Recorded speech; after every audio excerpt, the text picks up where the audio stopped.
The stars above Raxus Prime burned white-hot, pouring harsh light across the jagged steel domes of the interstellar conflux arena. Inside, 1,000 species screamed. Some screeched through mandibles. Others warbled, clicked, or thundered from vibrating thoraxes. But they all wanted the same thing: blood. The arena floor, a shimmering disk of obsidian alloy, sat suspended in a gravitic shell, rotating slowly under the glass dome. A single door hissed open. From it, Aaron Holt walked into the light. He didn't look like a warrior. Not by galactic standards. Barefoot, lean, skin still bearing the faded grime of Earth's street dust. No weapons. No armor. No ceremonial gear. Just dark gray trousers and a stripped-down combat harness that offered no protection, only proof he was a registered participant. The crowd reacted instantly. Confusion. Laughter. A wave of mocking pheromones surged through the upper stands, pungent and metallic. Alien voices buzzed through translator drones. "Is that it? Where is the real fighter? Humans send a child?" Aaron ignored them. His eyes scanned the floor, then lifted to the massive figure emerging from the opposite gate. Gorthak Vull, champion of the Dravani Dominion, filled the corridor before he stepped through it. 9 feet tall. Scaled. Thick cords of muscle wrapped around bone like armor forged by evolution. His body bore ceremonial scars, every one carved from a kill. His claws clicked against the alloy floor. His pupils narrowed on Aaron. A long pause. Then Gorthak tilted his head back and laughed. A deep, crackling sound, like stones splitting under pressure. Aaron didn't flinch. In the Terran operations booth high above, Earth's ambassador sat silent. Beside him, Aaron's handler, Colonel Brandt, watched through narrowed eyes. "He looks too calm," the ambassador murmured. "That's because he's not planning to win," Brandt replied. "He's planning to finish it." On the arena floor, Aaron stood still as the drone announcer hovered between them. "Combatants," it buzzed, "you have entered voluntary trial of strength under the Conflux Accords. No weapons. No shields. No surrender. Victory is declared by incapacitation or death. Begin on signal." Gorthak licked his bottom thong. 3 breaths, Terran. Then I split you open." Aaron's eyes didn't move. 3 seconds, he replied quietly. The crowd quieted. A low thrum built in the force field walls. Then a snap of energy, like lightning trapped in glass. "Begin." Gorthak moved first. He always did. A step, then another, fast for his size. Aaron didn't react. He waited. The Dravani's shoulder rolled, hips shifted, then the slap came. An open-palmed arc, wide, brutal. It caught Aaron clean on the side of the face. His body lifted and spun before skidding across the polished floor. The crowd erupted. Gorthak bared his fangs, arms raised high. The arena drowned in roars and strobe lights. A few spectators already began to leave, certain the match was as good as done. Aaron stirred. He didn't groan. Didn't wince. He rolled smoothly, landing in a crouch. Blood traced a thin line down his chin. He touched it, looked at it, then stood. Gorthak's arms were still raised. He hadn't turned. He wanted the humiliation to settle, to bake into the minds of every Terran watching. Aaron took one slow step forward. Then another. 3 seconds. He vanished. From the viewpoint of most in the stands, Aaron blinked out of existence. No trail, no flash, no telegraph. Just gone. Gorthak dropped his arms, and Aaron was behind him. The boy's right hand was already rising. Fingers arched like a claw, he struck the side of Gorthak's neck, just below the base of the skull, above the shoulder node where 6 nerve branches converged. A precise, brutal insertion. There was no sound. No scream. Just a shudder. Gorthak froze. Then he dropped. A crash like collapsing steel echoed across the arena. His body twitched once. Then lay still. The crowd fell into stunned silence. Even the commentators, seasoned narrators of Bloodsport, spoke nothing for several seconds. "Combat concluded," one finally said. Victory, Terran. No music played. No lights flashed. Aaron stepped back, wiped his fingers on the hem of his pants, and walked toward the exit. Medical drones buzzed in. They scanned Gorthak's vitals. One hovered, paused, beeped red. Cervical separation. No neural activity. Subject is deceased. In the observation deck, Brandt exhaled. 3 seconds. The ambassador sat slack-jawed. What did he do? Everything they didn't see coming, Brandt muttered. Footage replayed across the arena holoscreens. Slowed, zoomed. Experts began dissecting it instantly. It's impossible. No species reacts like that. That movement. That precision. That control. Aaron paused at the threshold of the exit door. A floating camera hovered in front of him. Aaron Holt of Terra, it asked. Do you have any words for the Conflux Assembly? He looked straight into the lens. Send the message. Then he stepped through the gate and disappeared into the dark. The replay ran in silence. High above the arena, in the VIP observatory, a dozen alien dignitaries stared at the holoscreen in stunned disbelief. The footage looped, Aaron Holt rising from the floor, walking with eerie calm, vanishing in a flicker, and Gorthak falling dead before he ever knew what struck him. The slow-motion playback dissected every frame. There was no wasted motion. No build-up. No hesitation. Just execution. It wasn't strength, murmured a Kalari tactician. That was training. That boy shouldn't even exist, hissed a Trinari ambassador. Earth's representative said nothing. Beneath the observatory, in the dim corridors of the competitor barracks, Aaron sat on a steel bench, elbows on knees, eyes blank. The overhead lights buzzed softly. He'd already been scanned, cleared, and debriefed. But no one had asked the right questions. Colonel Brandt entered, silent until the door shut behind him. He leaned against the wall, arms crossed. Do you know what's happening up there? He asked. Aaron shrugged. They're still trying to explain it, Brandt continued. Some think you used tech. Others think you cheated. They're dissecting your movement frame by frame. Let them. Brandt studied him. You planned for that slap. Aaron nodded. You baited him. Another nod. Why not dodge? Aaron met his eyes. Because they had to see the difference. Brandt exhaled, rubbing a hand down his face. You cracked his spinal root. With fingers. He left it open. That move, where'd you learn it? Aaron leaned back against the wall, staring at the ceiling. Project Adrax. Lab 17. Brandt's jaw tightened. He remembered those reports. Classified Terran initiative, deemed unethical, later shut down after multiple fatalities. Of all subjects, only one had completed the training. 1. Aaron. On Vraxis Prime's central broadcast network, the footage hit the public stream. First came disbelief. Then silence. Then chaos. Talk feeds, comment sections, pirate channels, every system in the sector lit up. Some demanded investigation. Others cried for a rematch.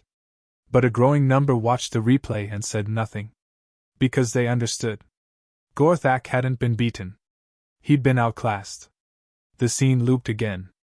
Aaron, standing after the slap, blood on his lip, rising without emotion. The final strike so fast even the drones had missed it. Alien commentators scrambled to name the technique. None could. In underground forums, the footage went viral under a simple caption. 3 seconds. Back in the human quarters, Aaron stood at a wash basin, rinsing his face. The water ran pink for a second. He touched the side of his jaw, bruised, but already fading.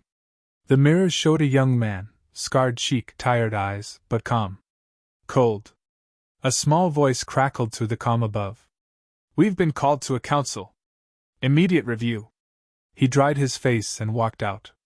The Conflux Assembly Hall was a towering chamber of carved metal and glowing veins of tech, the walls shifting slightly with power flows. Alien officials gathered in high perches, behind transparent shields, watching the human delegation step in. Aaron stood beside Earth's ambassador and Colonel Brandt, facing the semicircle of judgment. The presiding arbiter, a glass-shelled creature with floating nodes for eyes, opened the proceedings. Human. Did you employ restricted technology in the trial? Aaron's voice was steady. No. Were you assisted during combat? No. Did you engage using neurosuppressants, time dilation, or cognitive enhancers? No. A pause. Then a Ralshak War speaker growled, echoing across the hall. He moved too fast.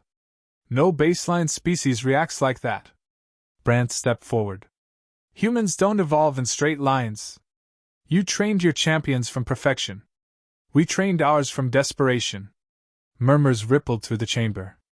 The arbiter turned again. Do you claim this event as representative of Terran combat ability? Aaron's reply was quiet. No. That was just one man. Another silence followed. Then what do you claim? He didn't look at them when he answered. We're what happens when you corner something that refuses to die. Hours later, the hall ruled. Earth's trial met all terms of engagement. Combat confirmed. No foul play. No violation.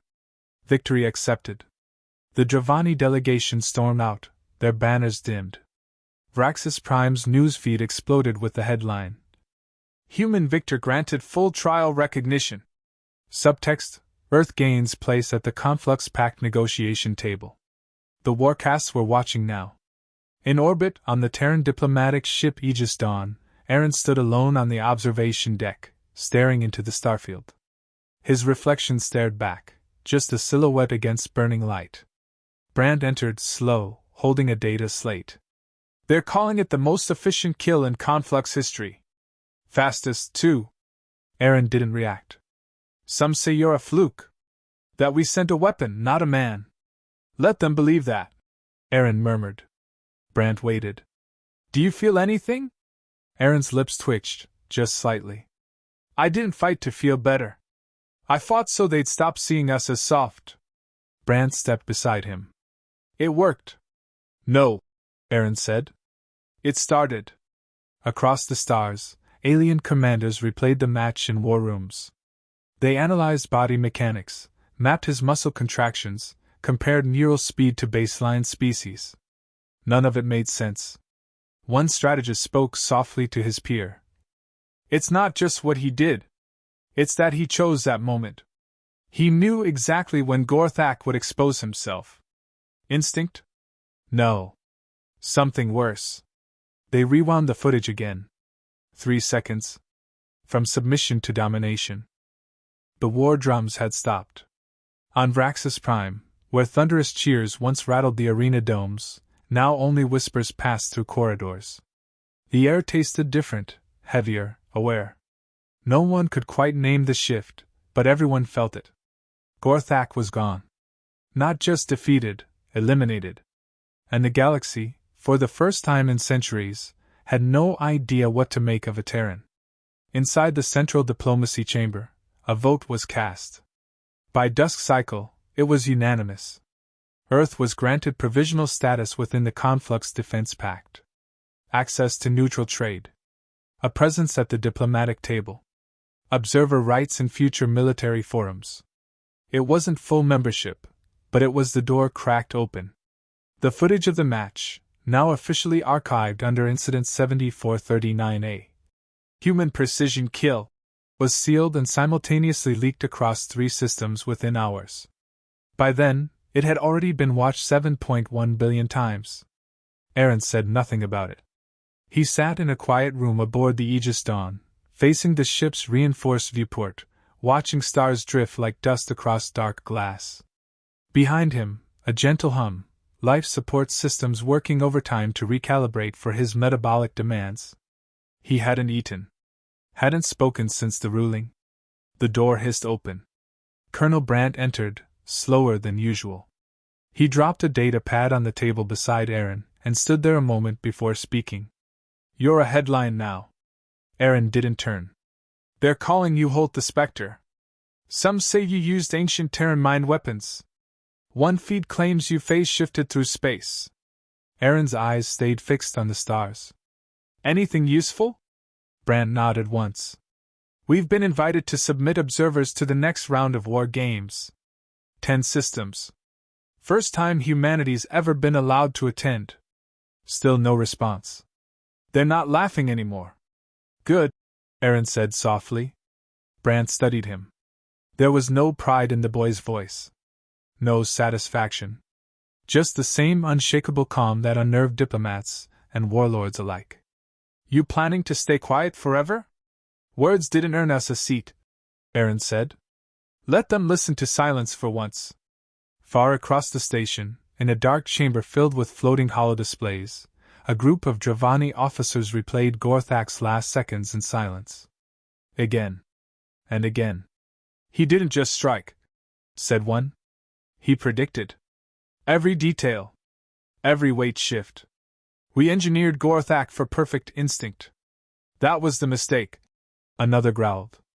The human used judgment. The oldest among them turned from the display. His voice was low, heavy. We must reconsider Earth. Not as prey. A longer pause. As a threat. On Earth, the reaction came in waves. First, confusion. Then disbelief. Then pride. Clips from the fight played on every major feed, slowed, analyzed, dissected. Children mimicked Aaron's final move in parks. Schools taught the conflicts pact by name now. Even those who never followed off-world affairs knew one thing clearly. A human stood alone, and walked away. In one underground gym in Novikiev, an old soldier watched the replay with a crooked smile. Told you, he muttered to no one. We bleed, sure. But we learn faster than anyone else. Aaron didn't return to Earth. Not yet. He sat in his quarters one evening, fingers tapping the edge of the small bench where he'd fought Gorthak hours before. The same floor. Same shadows. Brant entered carrying a new file. Another request came in. A combat challenge. From a Valkyrie champion this time. Aaron didn't look up. No. Why not? They've seen what they needed. Brant walked closer. There's talk of building a unit. You'd lead. Elite human operatives trained like you. Don't make more of me. Brant raised a brow. Why not? Aaron looked up now. His eyes weren't cold. Just tired. Because they won't survive it. Brant didn't press further. He understood. The project that made Aaron didn't mold warriors. It broke humans until one remained. Aaron hadn't walked away from that lab as a champion. He'd crawled out alone. In the months that followed, no other humans were allowed in the arena.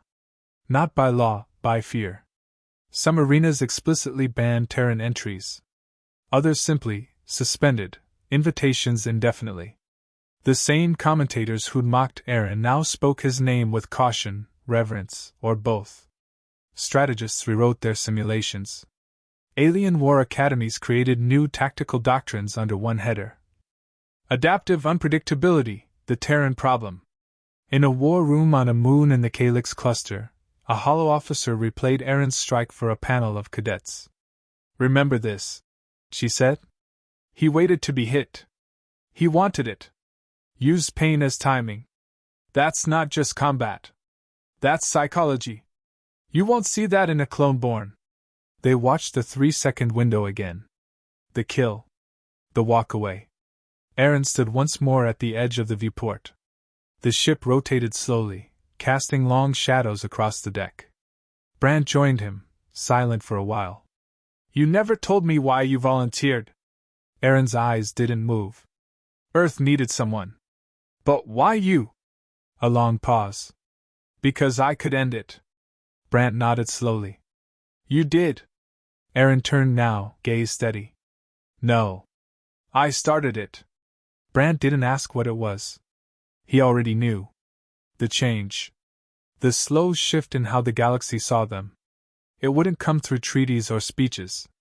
It had begun with 3 seconds, and would ripple for decades.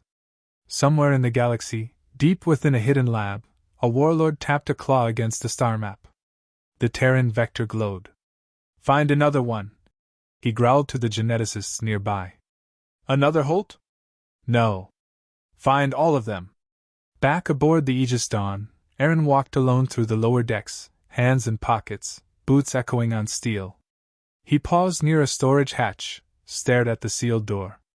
Then turned, and disappeared into the shadows of the corridor. The camera feed above flickered once, recording his final words to Brant, spoken low and calm, just minutes earlier. "One human was enough.